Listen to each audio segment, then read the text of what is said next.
Made 1 or 2 or 50 New Year's resolutions.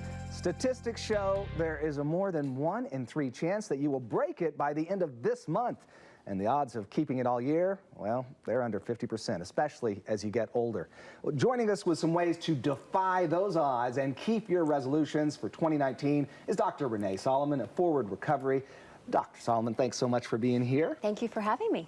Are resolutions worth making? Is it a positive thing? Because a lot of people get discouraged when they're not able to keep them. It is worth doing it, but I think it's really important that they are realistic and attainable. I think that's where people get tripped up, is when they don't have something that's realistic. And perhaps making too many as well, right? Yes, yes. Yeah, a grand list of 30 or 40, and that's not going to work. Yeah. Right. Just having a few that are really important, and I've mentioned doing it with another person to keep you accountable. Oh, that's a great idea.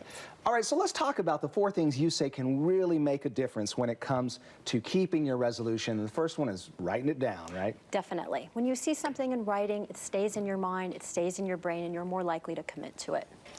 And having an alarm on your phone is a great way to do it, so it pops up.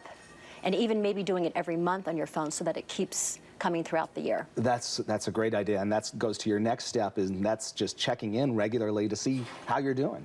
Yes, it shouldn't just be January, because resolutions can end in January, and that's why I like to call them goals too, because then that can continue throughout the year.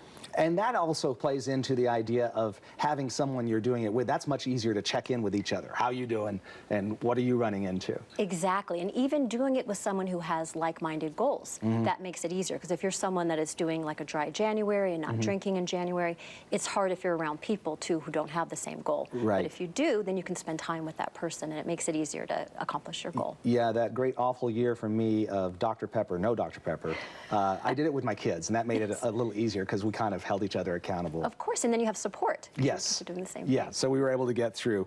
And then it is important, you say, to really kind of map out how you're going to do things. Yes, if you have a plan, you're more likely to carry it through. So thinking about it ahead of time, whatever the goal is, let's say if you want to lose weight, thinking about what exercise you're going to do, how you're going to change your eating plan, and what every month will look like in attaining your goal. And also planning for obstacles. Yes, because obstacles come up with every goal. I'm sure with your Dr. Pepper goal, obstacles came up. Yeah, you'd sit down to dinner with friends and there's Dr. Pepper. Yeah, right? Yes. So thinking ahead of time what could be an obstacle and planning that is always a good way to go. And I love that you say reward yourself along the way, not necessarily at the very end, but just as you go along. Yes, it keeps people motivated. If you have small rewards along the way that don't get in the way of your goal, so like for example with weight loss, it wouldn't be rewarding yourself with a dessert. It would be like rewarding yourself with a new dress or a massage or something else that promotes your goal. I love it. Great ideas, and that'll help a lot of people, including me. So, Dr. Solomon, thanks for being here today. Thank you for having me. Appreciate your time. JC. All right.